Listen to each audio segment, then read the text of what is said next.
Hello, I'm Jamie Belanger, the Finance Chair here at Southwest Church, and I'm here to give you our second update of 2020. And again, we do these quarterly, just in the interest of transparency and just to keep you updated on the financial health of the church. So today, we're going to talk about where we're at in 2020 and talk about how we've been impacted by the COVID-19 situation. So let's go ahead and jump in and review where we're at so far through this year.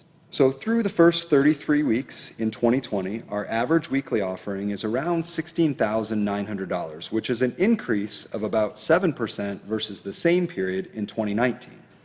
That year-to-date average is also up versus the full year 2019. So if we stayed on that pace, we'd actually finish about 2% higher than last year. As you can see, though, our giving is below target for the year, but obviously the COVID-19 situation has impacted these figures.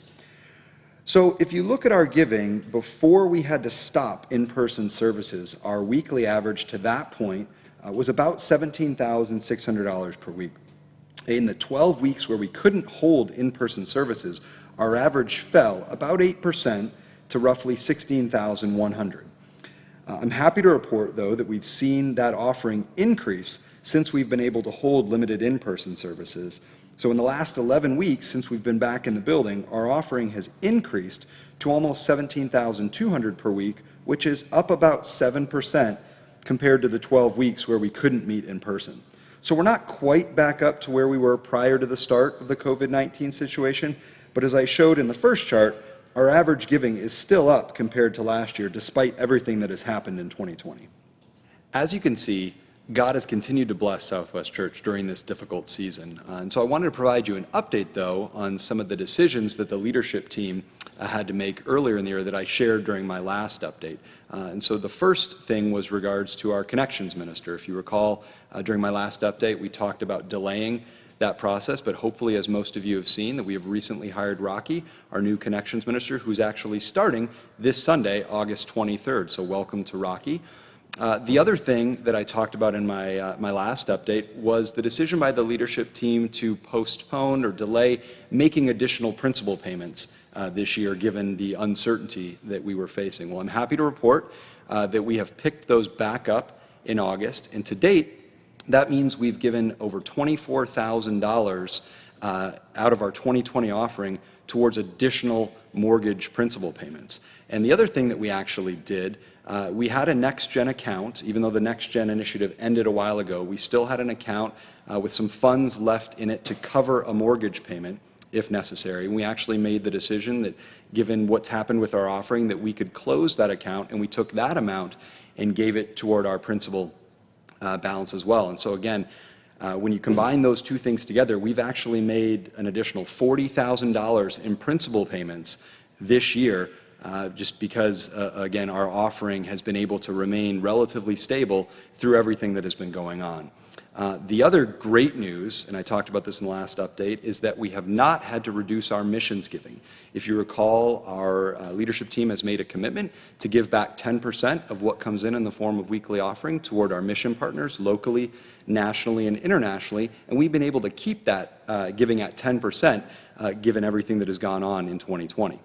So through July, that means we've been able to give almost $50,000 to our mission partners.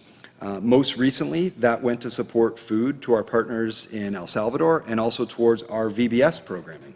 As you can see, we're actually slightly under our 10% goal, and that's because we decided to carry some funds over from July and use them toward our August mission efforts. We're still finalizing exactly what the plans will look like, but in August, we'll be working across Springboro and Franklin to help provide support to students and families locally as kids prepare to return to school. So it's really encouraging to see how we've been able to meet needs in our community on account of your generosity and God's blessings through what has been a challenging year for so many. As we wrap up, I wanted to remind you that one of the ways that we've been able to maintain this momentum through this period of uncertainty is that we have a lot of individuals taking advantage of some of the different ways that we have to financially support the church when you're not physically able to be here. So as a reminder, we have multiple ways to give. You can always mail checks to the church office, or you can explore our e-giving options by visiting the church website or through the Church Center app. With our e-giving options, you can either set up a recurring gift or you can make one-time gifts as well. So please be sure to reach out to me or any of the other members of the finance team if you have any questions about getting this set up.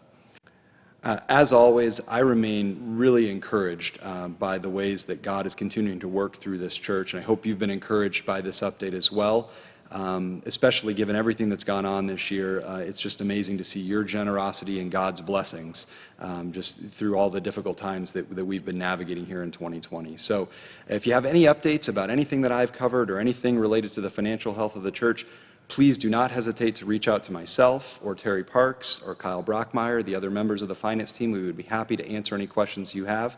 I hope that each of you are staying safe and look forward to seeing you all soon. Thanks.